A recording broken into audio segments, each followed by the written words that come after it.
lot of times we don't realize just how programmed we actually are, how our brain creates this reality, and it ends up being this matrix. Think about that movie with Keanu Reeves. Like, it's actually got us stuck, and we don't realize that it's not externally, it's internal. Your nervous system is your matrix, and we were programmed by our childhood, our caregivers, our religions, our relationships, our dynamics, our experiences. All of that creates who we think we're supposed to be in this world and how we're supposed to act, which means it's conformity. So if you think about your life right now, really analyze, okay, well, this is who I am, this is what I want. Are they the same? Because if you're looking at your future and you're thinking about the things that you want out of life and who you want to be, who you want to transform into, if you're somebody who's really into personal development, that's probably a huge difference. If you're really working on yourself, you're developing. And if you're that kind of person who's seriously been working on yourself for a while in the past, you're probably already a different person. So you see how over time you transform into a completely different person. So where you're at right now, identifying what barriers stay in the way from you reaching your goals and how much of that is past unresolved issues, that awareness is really going to help you know just how far you can go. Because if you know where you've been, what was blocking you, and you know where you are right now, you accept that. So you know how much work it's going to take to get where you want to go. You're making a conscious choice.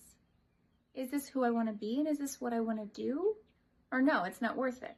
Or yes, I want to make those changes and I want to do those things and I want to be that kind of person. Whatever those ambitions are, whatever those characteristics or habits and hobbies, whatever that life looks like, we still have to transform into it because the internal programming is going to keep us locked. One of the biggest barriers is what's keeping you acceptable for other people. And I get it. I've had to work on it and I still have to work on it. But identifying where are you staying small? Where are you staying quiet? Are you still shrinking? Are you scared when people get upset, or do you feel bad when people get upset with you? Not to make everybody be a jerk. That's not the intention. That's never the intention. The intention is to be authentic and let people genuinely have their emotions because they deserve to have their emotions. But that doesn't have to affect you. And I know that it's hard. It's a constant progress. But where do you adapt? And who and what forces you to adapt? Because if you're adapting for something or someone, you got to decide if you still want that in your life.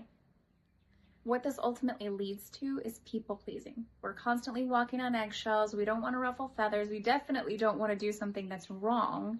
And what we end up doing is betraying ourselves. Self-abandonment is the reason why people can't grow, why we can't evolve into the person that we want to be and do the things that we want to do, because we're sacrificing ourselves and what's best for us. So think about the things that you might be missing out by holding yourself back if you either aren't into personal development or if you have all kinds of people and things around you that are holding you back. And you realize, yeah, I've worked on myself, but what else is in my way? What is it that I need to gently, I'm not saying be a jerk about it, but gently move to the side, let go of. Sometimes when you think about those opportunities, those relationships, things that you want in your life, the habits, the hobbies that you're going for in the future, then it's a whole lot easier to let go of what's in the present that's blocking you. Keep in mind, though, that if there's any fear and there's any shame, those are the two emotions that your nervous system, like that, it can shut it down. Which means if you have those emotions inside you, neurological blockages come in and you can't actually see a way forward. It blocks us from moving forward because of that old programming. So this is why instead of trying to find a way forward or just letting the belief that, oh, I can't do that or I could never have that in my life, don't ever believe that's possible, because if there's any fear or shame inside you, once that lifts, you're going to see the trajectory forward. So scan your life. Look at all the different areas, the people, the hobbies, your job, your behaviors, your habits, your thinking patterns, your emotional states. There's so much that you can look at to find themes. Look for the themes of self-abandonment. Where are you not being completely authentic, even though it's hard? This will help identify where you're avoiding your own growth. Because if we don't see it, we can't heal it. So we have to intentionally do some self-analysis to be able to find those blockages, deal with the fear and shame that's inside of us, get through the cognitive barriers so we can just move forward. And something that I want to tell you, because nobody told me when I first started this journey, that this transformation is not going to be easy. There's physiological activation in the body. You have to heal traumas. You have to sit in the discomfort of it. You have to face yourself. You have to challenge that old programming. And then after you've done all that, then you have to deal with the things external to you that are actually blocking you. The people, situations, environments, relationships. Those types of things we still have to confront, and we have to make a decision, are they coming with me or are they getting left behind? And that's okay. But the first step is noticing that you are in an internal matrix. It's a self-imposed cocoon, and it's going to keep us blocked from the ideal life that we want because it doesn't want you to see just how capable you are, because that scares a lot of people. By you stepping into your power, it intimidates people. So naturally, what happens energetically is it triggers them because it shines light. When you shine your light, it naturally shines light on the people around you. So we get to see more clearly. They get to see their issues more clearly, just like they get to see their potential. And sometimes people get scared of that because it triggers their fear and their shame. So it's safer to go back into old programming. This process is very normal, and it's okay. If you start triggering people just because you're being authentic and you're just shining your light, what you're doing is you're also providing a path. Because if people don't see that you walking that path is possible, and if they have too much fear and shame, the blockages built up in them, they might not believe that they can walk that path. Because later on, they might change their mind. They might want to change. Or the situation might shift, providing a trajectory for somebody else, but they wouldn't have been able to if they didn't see somebody else do it.